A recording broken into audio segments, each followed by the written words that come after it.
जय हिंद दोस्तों। मैं हूं अमन उपाध्याय। आप देख रहे हैं हिस्ट्री वर्ल्ड। आज हम बात करेंगे उस समय की जब भारत की समृद्ध और रुतबा पूरे विश्व में कायम था। जब पूरे विश्व में भारत की समृद्धि के किस्से सुनाए जाते थे और भारत को सोने की चिड़िया कहा जाता था। जब भारत पूरे विश्व की अर्थव्यवस्था का 1/3 हिस्सा अपने पास रखता था। जी हाँ, हम बात कर रहे हैं उस स्वर्णिम युग की जब भारत विश्व की आर्थिक शक्ति का केंद्र हुआ करता था।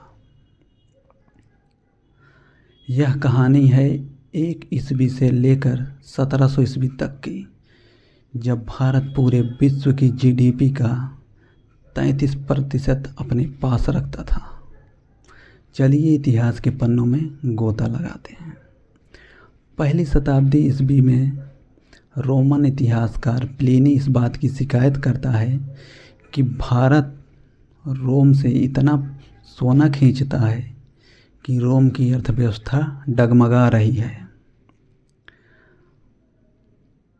ऐसा क्यों था?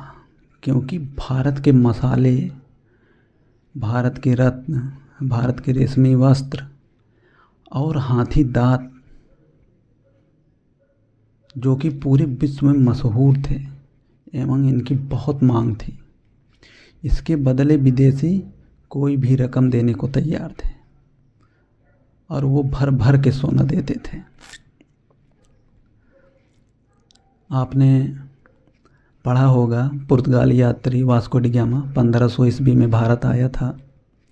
वह अपने साथ कुछ मसाले एवं कुछ बहुमूल्य रत्न लेकर पुर्तगाल गया था अपने देश, जहां उसने जब उस सामान को बेचा तो उसको 60 गुना फ़ायदा हुआ था।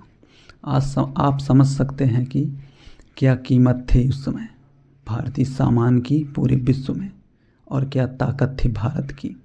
मौर्य साम्राज्य से लेकर गुप्त साम्राज्य तक भारतीय अर्थव्यवस्था फली फूली।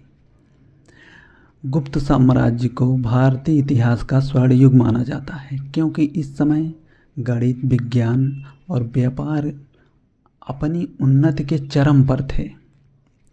साहित्य में भी बहुत ज़्यादा उन्नति हुई इस दौरान। यूरोप अभी मध्य युग की नींद सो रहा था और भारत के बंदरगाह जैसे ताम्रलिप्त, बारवारिकम से जहाज पूरी दुनिया घूम रहे थे।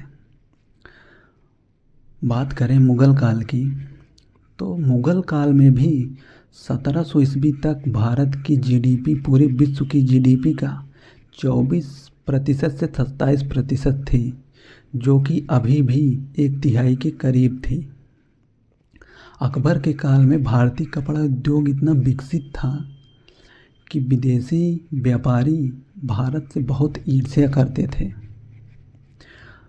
मुग़ल अर्थव्यवस्था कृषि, व्यापार और हस्तशिल्प पर आधारित था, जो कि पूरे विश्व में विख्यात थी। दुनिया की कुल जीडीपी में भारत का योगदान 1 ईस्वी में 32 से 33% था, 1000 ईस्वी में 28% था और 1700 एडी में 24 से 27% था। तो अगर देखा जाए तो भारत की अर्थव्यवस्था या भारत की जीडीपी इन 1700 सालों में विश्व की जीडीपी का 1/3 से 1/4 पर ही कायम थी, इससे नीचे नहीं गई थी।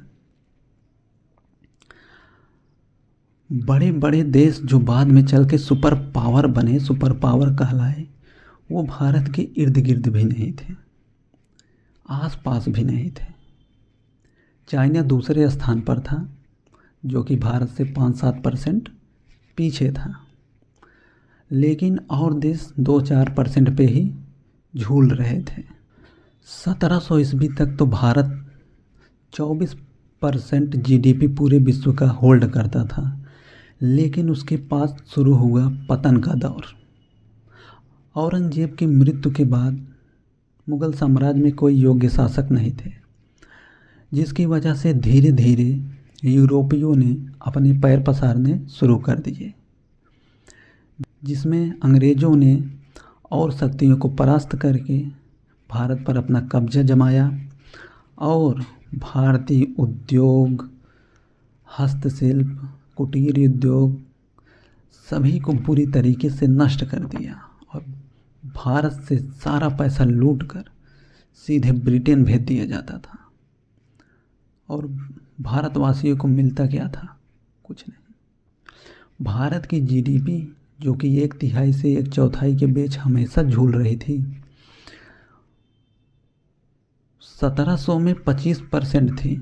1947 में जब भारत आज़ाद हुआ 200 साल की गुलामी से, तो भारत की जीडीपी पूरे विश्व की जीडीपी की मात्र 4% बची थी। अंग्रेज़ों ने इस कदर लूटा था। आप कल्पना कीजिए, भारत जब आज़ाद हुआ तो 4% 3% उसकी जीडीपी थी। ब्रिटेन भी उतना ही था, कोई ब्रिटेन महाशक्ति नहीं बन गया था, वो भी 3-4 पे ही झूल रहा था। सभी देश लगभग 3-4%, 6% पे झूल रहे थे शुरू से लेके अंत तक। एक अमेरिका ही था जिसने 0 से शुरू किया और वो ऊपर ही चढ़ता चला गया और आज भी वो सुपर पावर है। तो अगर देखा जाए तो इन 200 सालों में अंग्रेज़ों ने भारत को लूटकर, जिसे कि सोने की चिड़िया कहा जाता था, मिट्टी बना दिया था।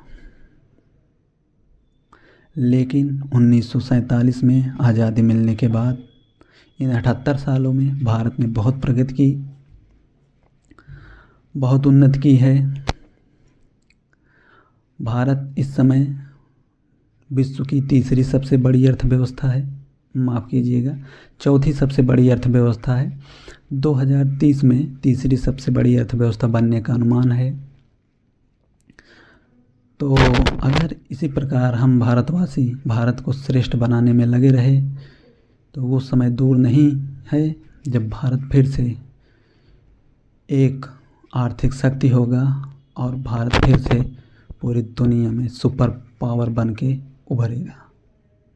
आप लोगों का क्या विचार है ज़रूर स्पष्ट करें, कमेंट बॉक्स में बताएं। चैनल को लाइक, सब्सक्राइब, शेयर कर दें। मैं अमन उपाध्याय